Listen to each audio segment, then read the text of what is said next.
Grand finals, cup finals, how do you prepare best for them? A great question up above here from one of our players in our school community, from Robbie Puri. Robbie, a big thank you for this question.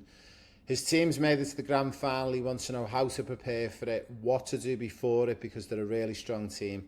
And any tips you can give me would be great. All right, 3 minutes I'm going to give you, Robbie. I'm going to give you some of the best top tips that you can do to prepare. The first thing, nutrition, hydration and salts. You need to make sure on the run-up, 48 hours before, you always should do this anyway. Make sure you're eating clean, you're not eating fast food, you're eating a good amount of protein, but mainly you're following your DNA and intolerance test. If you've never had a DNA or an intolerance test, guys, you can see my information below and you can drop me a message on not only on how you can work with me as a coach and as a player agent, but also how you can get things like a DNA test done to help you with your game. So that's the first thing.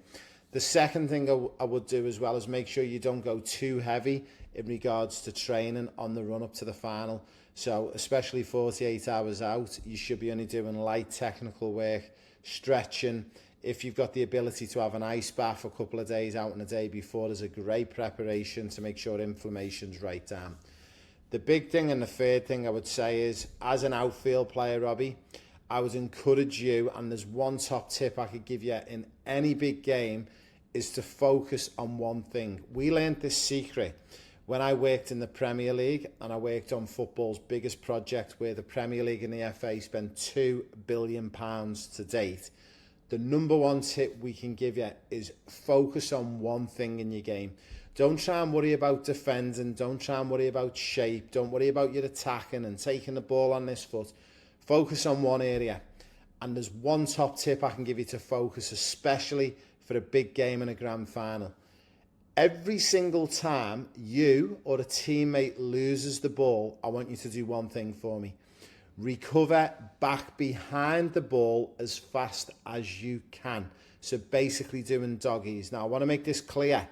I'm not telling you, Robbie, to run back and try and win the ball back. I'm telling you, if that's the opposing player and this is you and you need to get back goal side, I want you this side of the ball. Okay, so then you're in a great position to give your team a numerical advantage behind the ball. And once you think you're set, then maybe you can look to try and win the ball.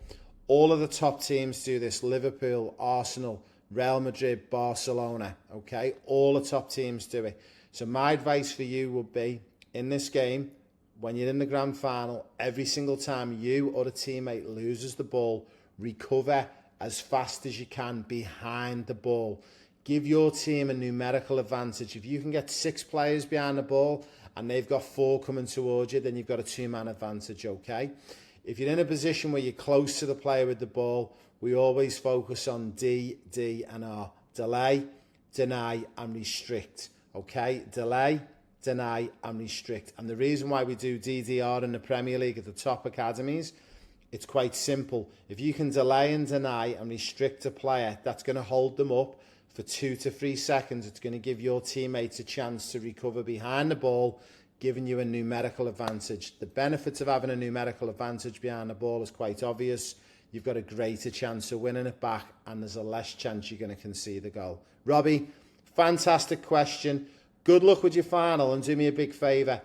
Drop me a comment once your final's finished, and I want to know how you went, how your performance was, and let me know how you get on.